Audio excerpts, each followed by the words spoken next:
Welcome friends. In today's video we'll hear two stories, each one a frightening tale in its own right. First, let's hear about a late night drive that leads down an unexpected road. Anything can happen on the highway after dark. We'd best buckle up for this one. Next, hear a tale of a grandfather and grandson. Time spent together is a precious gift. However, at r/NoSleep, even a simple outing can take a turn into the realm of horror. Find out what happens on one such trip. Taco Hell. I was far too drunk to be driving as fast as I was going. Truth be told, I was probably too drunk to even sit in a parked car without all of the windows open, but I had places to be, so I kept the pedal down. Route 50 was light on traffic. Maybe because it was December, maybe because it was 3 a.m. Either way, the few cars I did encounter were easy to pass, even though I started to feel like a toddler struggling to stay inside the lines with every swerve. It was hot for December, so I did have my window down. My headlights were blinking in and out. I'd get them fixed eventually, maybe tomorrow, maybe next month. In that flickering light, I saw a deer sprint out from the trees at the shoulder of the road and then across the highway. Another swerve and another near miss. My heart was in my throat, but I felt good. My buzz was still roaring. There was a bright patch ahead on the highway. My vision was a little blurry, but it was clearly a town. My stomach cramped and rumbled. I was starving. I saw a speed limit sign on the shoulder for 50 miles per hour. Grinning, I sped up until the needle was pushing 75. Buildings began whipping by me on either side of the Camaro. Blue and fast. I loved my car more than any woman I'd ever met. There weren't many people out at 3 a.m., but I tried to at least keep a lookout for cops hidden in alleys. When I saw the Taco Bell approaching on my left, I slammed on the brakes and spun the wheel hard towards the building. There was one bad moment where my fuzzy brain mixed up the pedal and the brake, but I sorted it out and screeched to a halt across a few spaces in the parking lot. I climbed out of the car and stretched. The drive-through would have been faster, but I desperately needed to take a leak to drain a bladder full of bourbon and Red Bull. The Taco Bell was lit up with soft white lighting. It looked empty but open. I pushed the glass door and grinned when a little bell rang above me. My smile dropped as I noticed the two workers behind the counter. The guy was tall, looked to be in his early 30s, and had a busted-up face like he'd just walked in from a fight club behind the restaurant. Nasty purple and yellow bruises covered his cheek, sat under his eyes, and peeked out from his collar. He must have been covered in them under his uniform. The girl next to him was both more and less off-putting. She appeared to be about the same age, much shorter, pretty in a hollow way with her blonde hair and black glasses. There was no visible damage on her, but a dark stain soaked the bottom half of her shirt. It was reddish-brown, maybe some kind of sauce. Hopefully, some kind of sauce. "You okay?" I asked her, walking towards the counter. The girl didn't reply. Didn't even look at me. The young dude next to her picked at a shallow cut next to his ear. "What can I get you?" he asked. I blinked and tried to shake some of the fermentation from my brain. "Tacos." "Yes, sir, this would be the place for that." "What kind?" "How many?" 5 chicken, 5 beef, one of those crunch wrap things, nachos, some cinnamon twists. Oh, and a Diet Coke. Oh, and as much Diablo sauce as you can give me." "Is that all?" I put a hand on the counter to steady myself. "Yeah, and I need to take a leak." "Bathrooms back there," the guy said, pointing to a pair of doors in the corner. I turned away from the counter and took a step towards the restroom, then stopped. Now that I had a full view of the dining area, I saw that there were people sitting at one of the tables. They weren't there when I walked in. I was positive of that. Maybe they entered while I was ordering, but I didn't hear the bell above the door ring. It was like they just appeared. I counted 3 men and a woman, all different ages, all equally awful looking. It was like they were sick, pale and bloodless, with ringed, sleepless eyes. One of the guys had a red-brown stain just like the girl at the counter. Only his covered the back of his shirt. They all watched me silently as I walked past them towards the bathroom. I only tripped once. I was pretty proud of that. While the rest of the Taco Bell was relatively clean and well lit, the bathroom looked like I might catch a disease just by taking a deep breath. The floor was dirty, the walls were stained, the lights flickered, and it smelled vile. One of the two stalls didn't have a door. The other did but was occupied. A pair of ragged cowboy boots visible under the wall. Whatever. There was an open urinal and that was all I needed. It was disgusting and clogged, but I did what I needed to do and went to wash my hands. While I was cleaning up, I took a look at my reflection in the mirror. It was wrong. I mean, it was me. But my face was as pale as the weirdos in the dining room. There was an angry red cut above my eye on my forehead. I reached up to touch it and felt something prick my finger. I jerked my hand away, then went back to probe around it gently. There was a small triangle of glass sticking in the cut. I pulled it out and dropped it into the sink, hands shaking as I turned on the water. There was a loud bang from behind me. I whirled around in time to see the door of the occupied stall shake. It was like the guy inside was slamming into it. "You okay, buddy?" I called out, feeling a lot soberer than I had in hours. "Are you?" The door shook again, louder than before. There was a strange, quiet wailing sound coming out of the stall. It grew to something halfway growl, halfway scream. I turned away, closing my eyes. I must have hit my head at some point. I was imagining things, or I opened my eyes to find the mirror in front of me completely fogged. As I watched, something invisible dragged against the mirror, drawing a shape or letters in the fog. I didn't stick around to find out what the message was. I left the bathroom running. Once I burst out of the door, though, I stopped so quickly I tripped. The dining room was full, and the people at the tables and in the booths looked like they'd been dragged out of the local morgue. Men and women, a few teenagers and old folks, they were all in various stages of decomposition. I saw missing limbs, exposed ribs, one so raw I could see a grey sack of unmoving lung through it, cuts and holes and everywhere that red-brown stain.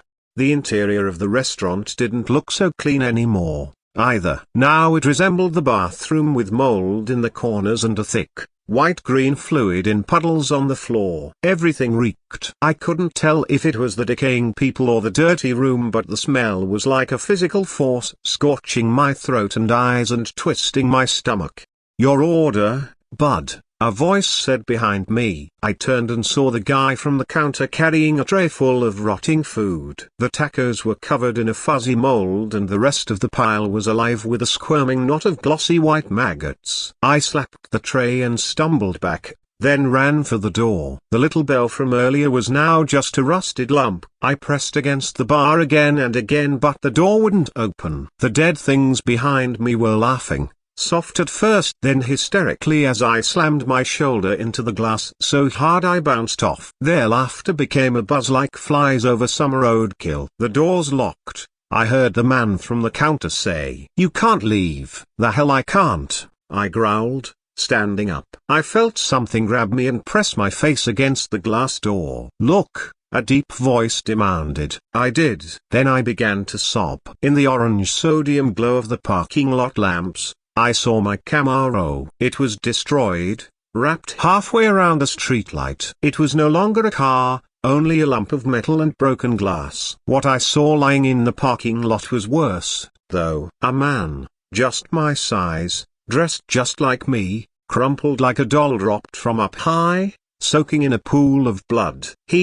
I had been thrown through the front windshield during the crash. That moment when I accidentally hit the pedal instead of the brake. What if I'd actually kept on the pedal? Heck of a way to die, I heard the counterman whisper. "You shouldn't drive drunk, buddy. Too easy for people to get hurt." Thank God this looks like a one-car crash. A single fatality. Now go grab a uniform from the back. You're going to be working here for a very, very long time. "No," I said, pulling back. "This isn't real. This isn't fair. I have to leave." The man's grin turned into a snarl. He slapped me, hard and quick, then hit me again, this time with an open fist. I stumbled back into the front door. The short girl that was behind the counter when I came in hit me next. She grabbed at my collar and scratched my neck. Someone else slammed into me from the side and then I was on the ground. Figures crowded over me, dead legs kicking my ribs,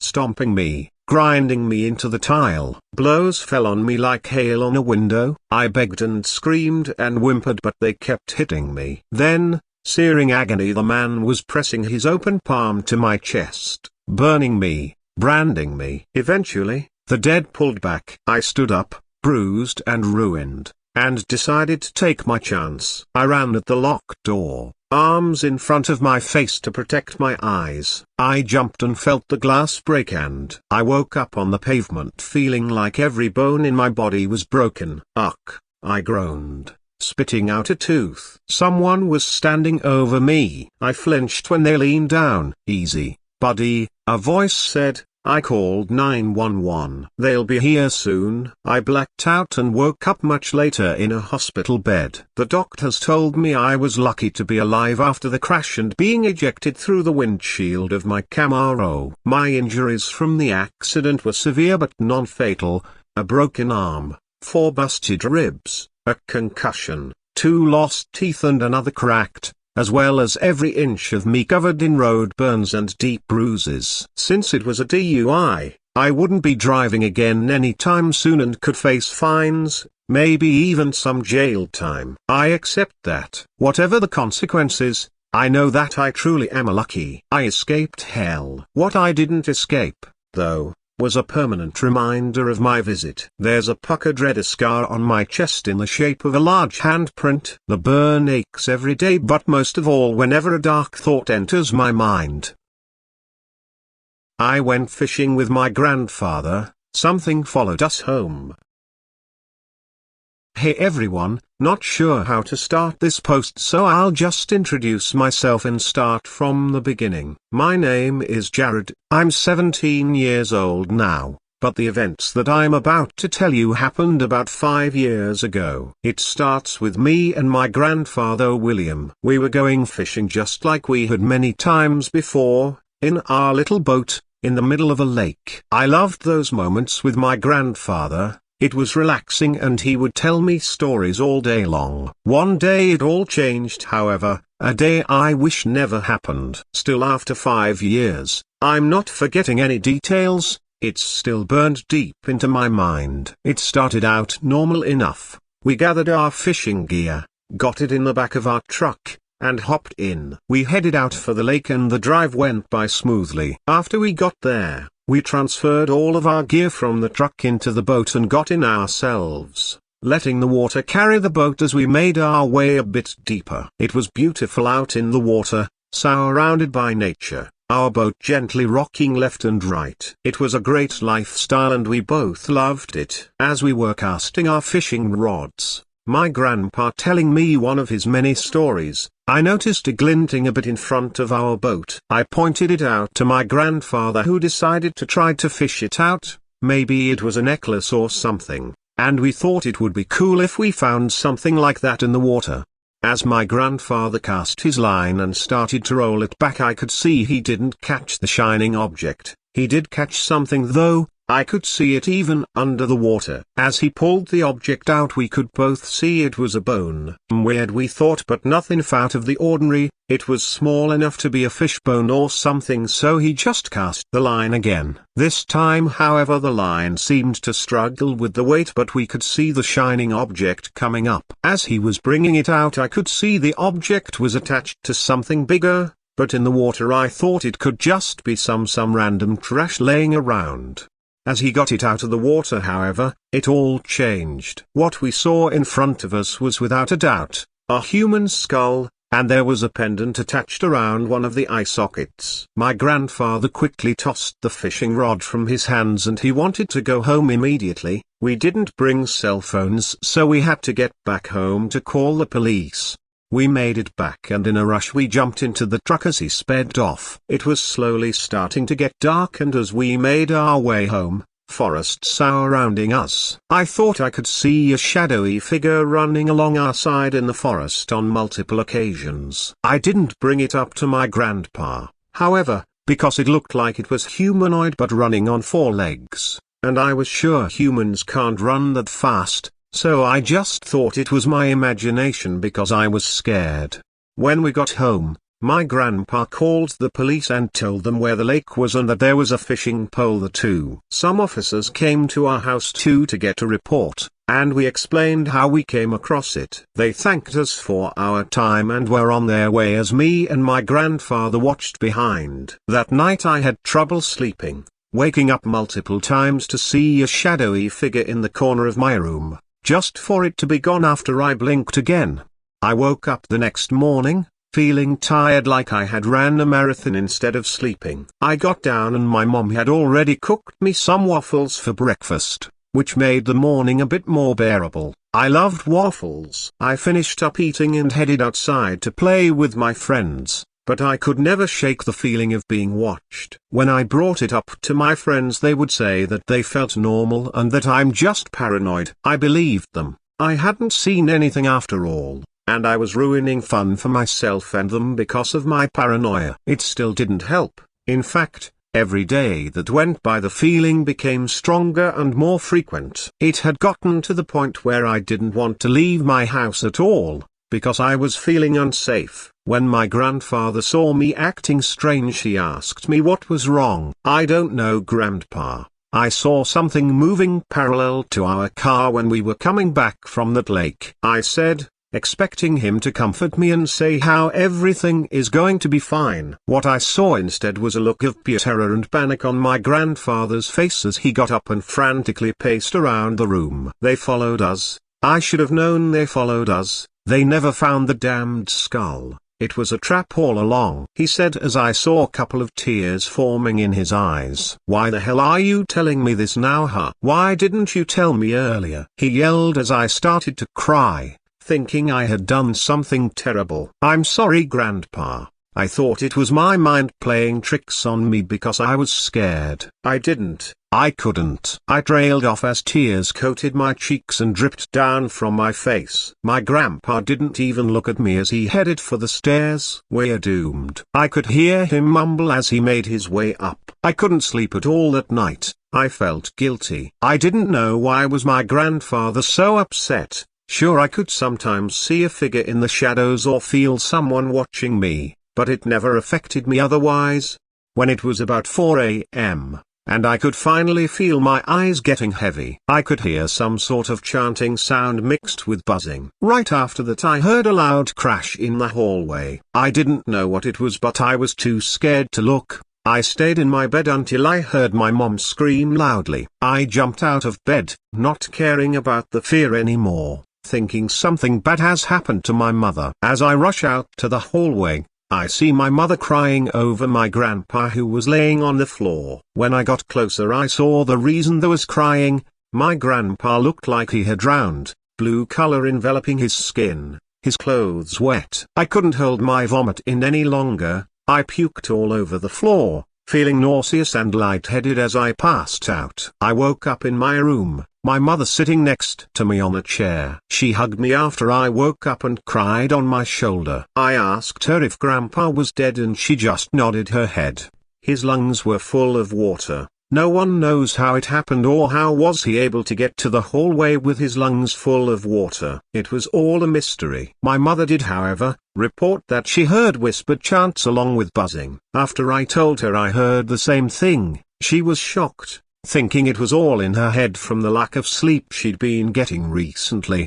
We both went to bed that night, my eyes growing heavy as soon as I laid down on the bed. I dozed off almost immediately from exhaustion, but I was awoken by the sound of whispered chanting and buzzing coming from the hallway. Thinking whatever that was had killed my grandfather, I stayed in my room, silent as the night outside of my house. That was until about 20 minutes later. I once again heard my mother scream and then gurgle like she was drowning. I jumped out of bed again, but as soon as I reached for the door the sound stopped. As I opened it I could see my mother in the same state my grandfather was the night before. Blue skin, wet clothes. I started crying uncontrollably for hours until I finally found myself going to the phone and dialing 911. Ambulance came, police officers came, I don't remember any of it.